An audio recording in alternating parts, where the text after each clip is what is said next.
John Cena akan datang ke NXT minggu ini. Dia bukan datang kosong, dia ada benda yang nak buat dekat NXT dan juga event Deadline nanti. Kalau nak tahu apa dia, kita sembang dekat dalam. Tapi sebelum tu, yang belum follow kasih follow dulu makasih.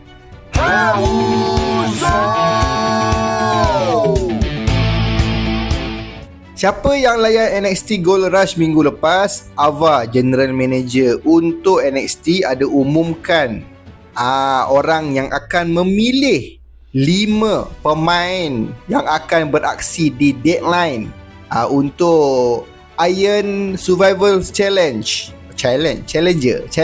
Men's dan juga Women. Dan orang itu bukanlah calang-calang, orangnya ialah John Cena. So minggu ini John Cena akan datang ke NXT untuk umumkan 10 lah, 5 lelaki 5 perempuan